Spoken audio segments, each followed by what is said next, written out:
video game industry is relatively young. Because of the nature of its origin, it's an industry well used to rapid developments and drastic changes. In the past, shakeups to the norm could happen over the course of a few months. A company would find a way to take better advantage of the hardware, and by the following Christmas, it seemed to be the industry standard. That's a little hyperbolic, but you get the meaning. For many years, the video game industry was nimble and constantly trying to one-up itself, pun intended.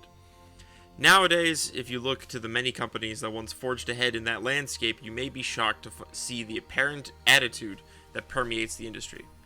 More and more, the giants of the game industry seem to be in an iterative cycle.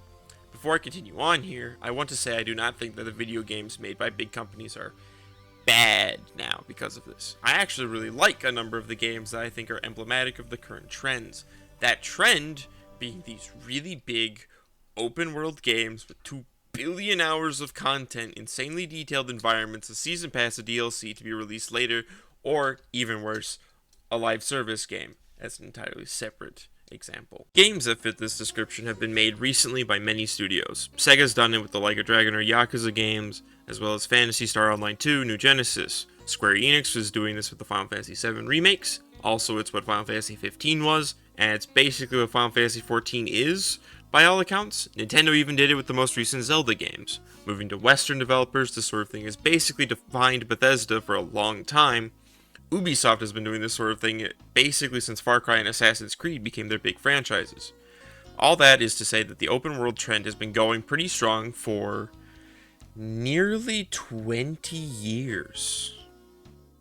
That's a long time for a trend to last. The only rival to it is like 2D platforming games, which was started by Pitfall in 1982 and kind of fell off with the release of 3D consoles around 1996. A trend of 14 years. 2D platformers still release, obviously, but they aren't the industry's big cash pile. My goal here today, now that I'm a whole page of script writing into this video, is to look at the features of the industry's past that made it so nimble and innovative in an attempt to understand what the future of this industry and art form may be. While this video is to be presented as though a video essay, in truth it's probably something closer to like a meditation, the way that like old-timey philosophers did, only instead of meditating on the ideas of the existence of God, the nature of humanity, whether or not dirt is actually a real thing, or if the brain is even a word, I'm meditating on the past and future of an industry that encompasses both Pong and Final Fantasy 16. Truly, this is the result of human progress.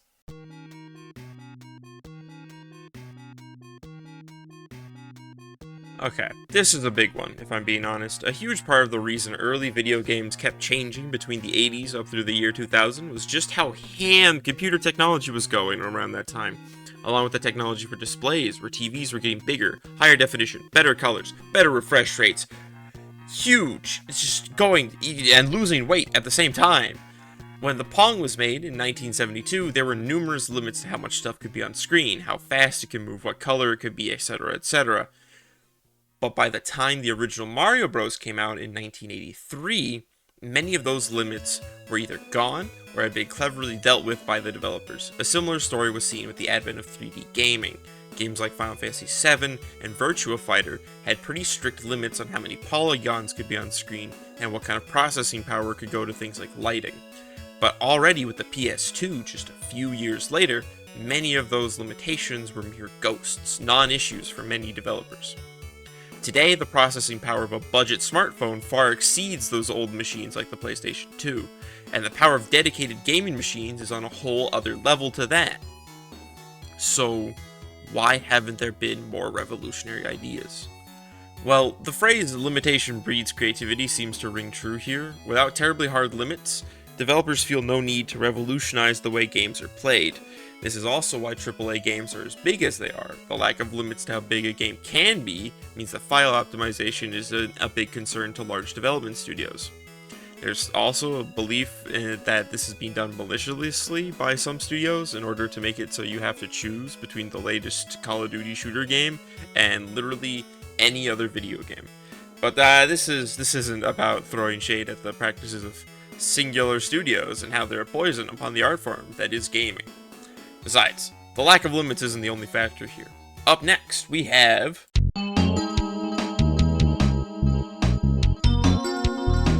you finished a big single-player game in the last 10 years or so, you probably skipped the credits, didn't you? Well, if you didn't, you may have noticed that they're getting pretty long, aren't they? There's been a similar phenomenon noticed by moviegoers in recent years, specifically after the rise of the MCU, and that there's a lot of folks working on these things. This creates what I like to call the jazz band versus the orchestra problem. You see, a jazz band is often a pretty small ensemble, maybe 2 to 3 people playing any given one instrument in more prolific groups, or they can be as small as a pianist, a trumpet player, and a vocalist. This allows for a degree of self-expression by each player to contribute to a truly unique sound. Each performance is different, even if only a little. Compare that to an orchestra, with entire sections of upwards of a dozen people playing one instrument. The ability for a single player to express their way of playing the instrument is greatly diminished and actively discouraged. The expression comes from the section, which is guided by the director. Both groups create beautiful music, but the dynamic created by the cooperation of the players is different, which results in a different sound. Bringing this analogy home to video games now, Final Fantasy V had 2 writers, 1 artist, 1 designer, and 1 composer.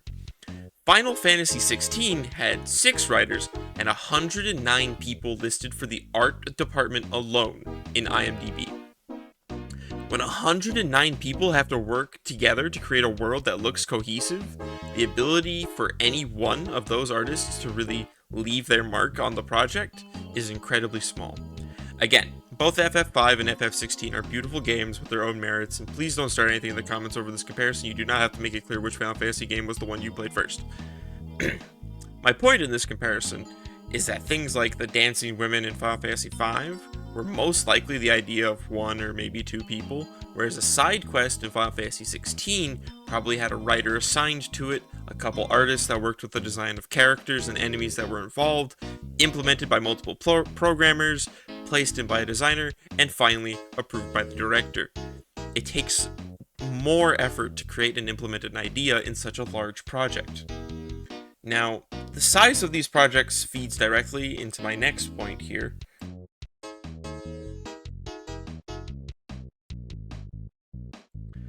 Video games cost money to make, and that cost grows exponentially with the size of the team making the game.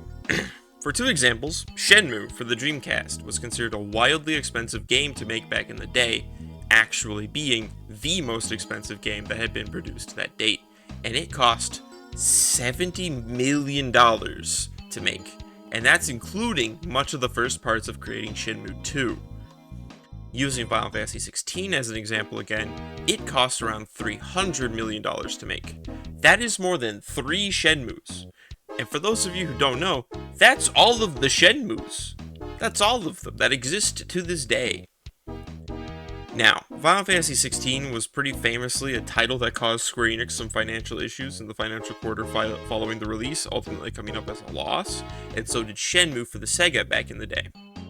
There's very little that investors hate more than a loss for the financial quarter. So when an ambitious project like Shenmue loses money, its future becomes very dark very quickly. Ultimately, Shenmue 2 seemed to only happen because it was already being developed before Shenmue 1 even released. And then it became a dead IP until Yu Suzuki tried to revive it with his own 2 hands almost 20 years later. When the cost of making a game is steep, the cost of failure is even steeper. The solution most companies that have investors at least, go for is to release products that seem guaranteed to turn a profit. How do they determine this? Well, being an investor doesn't actually require you to be smart or have a prophetic sense of what gamers like, so the reality is that most companies simply try to ape other successes. That's why there were so many battle royales after PUBG and Fortnite took the stage, and why there were a bunch of hero shooters after the release of Overwatch, and why so many games are massive, open-world games with a crafting system tacked onto it, and the ever-infamous Ubisoft towers. Most companies with publicly traded stock and or really shitty leadership is more likely to follow trends than attempt to set them. Now, you may have noticed that I'm really only talking about big developers so far, but in the modern day where anyone with $100 and an internet connection can put a game on Steam, the story of AAA developers is far from the story of the industry as a whole. I'll say it plain. The good future of video games is indie developers. In recent times, there have been a huge number of massive success stories coming out of the indie scene. Undertale, FNAF, Content Warning, Phasmophobia, Lethal Company, Helldivers 2, yeah, I'm counting that as indie, I don't really care. BattleBit Remastered, just to name a few of the big ones. Indie developers are in a similar sphere that the big developers of today were back in the late 80s and early 90s. They are small teams, often inexperienced with very little or even no investment. This combination allows them to feel free to experiment with the new technology in gaming, namely VR and AR gaming. Thinking of games like Job Simulator and the VR version of Superhot, hell, even VR Chat, the quintessential VR game, they're all indies. There's another factor at play that led me to believe that some sort of indie explosion is imminent. Very recently, I wrote this script a minute ago.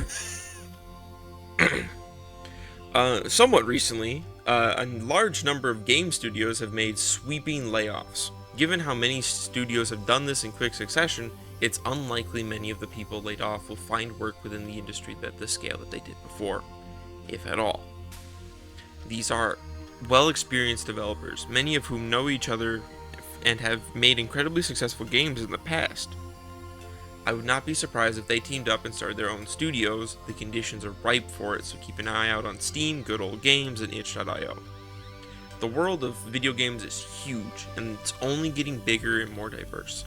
Hell, as I write the script for this video, which was months ago, there are rumblings about an end to non-compete agreements. I should probably look back into that. Editing me. See if there's been a conclusion to that, I guess. Which have stopped people from getting laid off from one studio from immediately working within the industry somewhere else. If you want to get in on an indie dev with very little experience, follow along with me.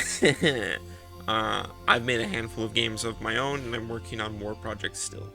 I'll post updates on those projects in this channel, as well as in my Discord, which you can find in the description. So, join the Discord, subscribe to the channel,